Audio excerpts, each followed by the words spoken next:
Where we are is Naivasha Local Wildlife Sanctuary, which serves as a natural laboratory for our training, the comprehensive training. We offer training on wildlife management, natural resource management, environment management. So this 1,000 acres act as a laboratory. But we want also open it for recreation. People can come and hike. We want people, when they come for conferencing, they can camp here. We have very nice sites here.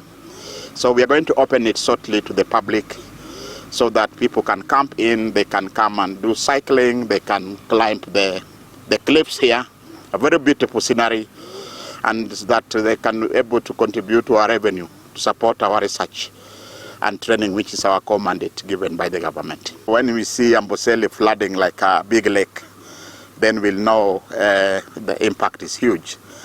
But the good thing with wildlife, they have natural instinct. You'll never find animals drowning. They smell the rain and move to high levels by themselves. So that is the good thing with animals. They are hardly affected by floods. It is drought that take off, which is natural. That's what regulates their population. The weak ones will die, the older ones will die during drought, and even during flood we anticipate if if they get sick animals or older ones or babies. If it floods, some will, but the active ones, they have natural instinct. They move to higher grounds. Just like we move to higher grounds, wild animals move to higher grounds. So we are monitoring. So far, no mortality. The lakes are still fine. We don't have high level rising, but we are keenly monitoring to see whether we'll have any impact. So far, so good. We are exploring a very active invasive species program. Within the next 5 years, we have already initiated mechanical removal within the main campus. We are doing it here. You can see where we are planting. We have removed all the invasive. What you see standing is what animals can eat. What they cannot eat, we are removing mechanically for now, but doing investigation to see whether we can use biological and mechanical. If it works, then we'll open it up to the local community so that we can remove also invasives. Because if wildlife don't eat, livestock also don't eat. And we'll want them to have good pasture and also to grow the livestock economy. We have many research projects that we undertake as an institute because we are mandated by the law to coordinate and undertake research in wildlife. Yeah? So some of the research projects deal with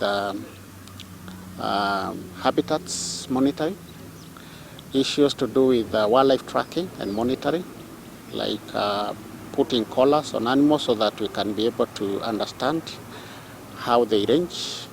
Issues of diseases, because disease is a major threat nowadays in wildlife conservation and management. So we undertake disease surveillance at the human-wildlife livestock interfaces. Issues to do with genetics, because we want to understand our populations, whether, and especially to threatened and endangered species, whether we have viable populations of those species. So we have quite a number of research projects that we undertake. We have populations that have declined tremendously within the country. We have the roan antelope that is only found in Ruma National Park. Currently we have less than 30 individuals in Ruma. We have the sable antelope that is found in Shimba Hills National Reserve at the coast. Again, we have less than 30 individuals of that species. We have a gravy zebra that are found on the northern part of the country. That species is now only found in Kenya. It used to range up to Ethiopia and Somali, but populations in Ethiopia and Somali have gone down. So the main range for that species is in Kenya. And of course, issues of rhinos, the black rhino, the southern white rhino, and also the northern white rhino, where we have just 2 individuals remaining within the country. And those two rhinos are only found in Kenya. They are females, both of them, and they are found in Olpejeta Conservancy. So quite a number of species have been affected.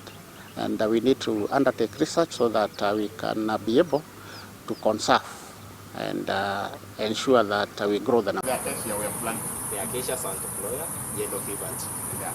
Around 1149, we have the Macamia lutea, around 50. It is a mix of several species. Notably, one species called the Syzygium cunensis.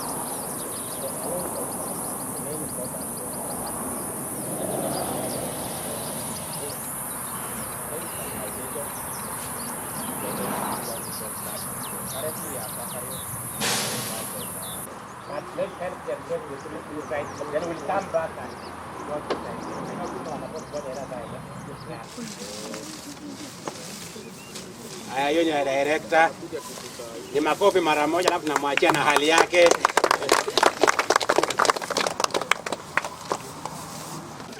At least na nipi aenda oge leo. Piga makofi. So we have to grow it, not just plant it. Wengine wapigia makofi. The rest of us, let's go back the other side and plant ours. Everybody now is shaking. Let's go back the other side. Heads of department, Wabujia, you are the same. Budega. How are you? Any, just a minute, don't worry. No.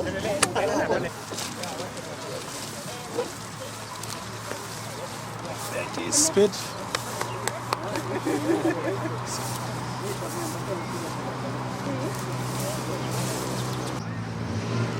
I'm cool story.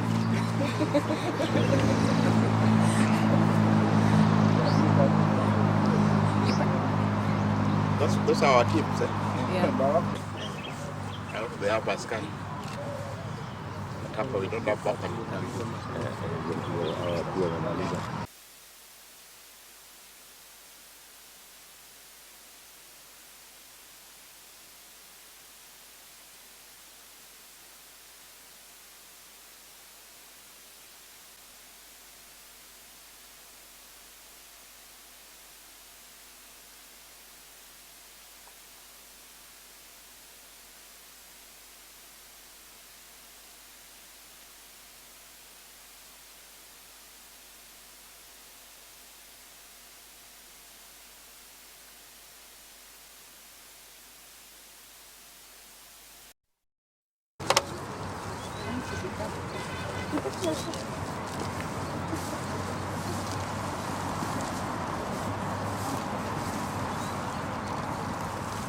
Can I have another seedling here?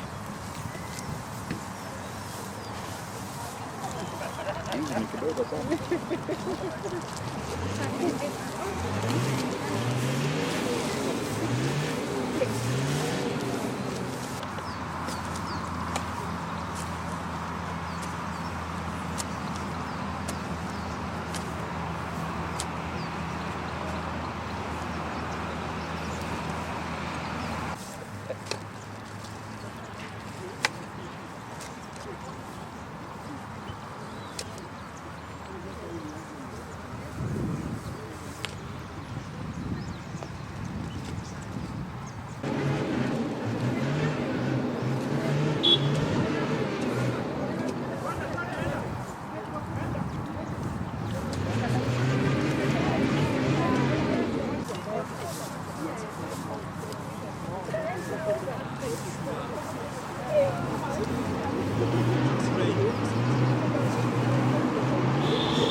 Ito na kihagata niya kuma CEO and a number of CEO na hau ito dituna nuuka